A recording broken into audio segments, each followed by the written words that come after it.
மரகத தமால மலர் மொட்டுகளை மொய்க்கின்ற பொன்னிற கருவண்டு போ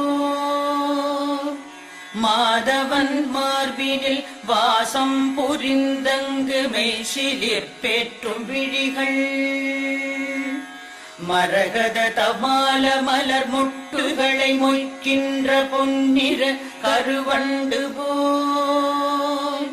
மாதவன் மார்பினில் வாசம் புரிந்தங்கு மெய்சிலிற் பேற்றும் விழிகள் பரவும் பல்வடிவத்தின் செல்வ வளமாகிடும் திருமகளின் அழகு விழிகள் பறிவோடு அந்த இரு விழிகளின் கடை நோக்கு மங்களம் எனக் கருள்கவே.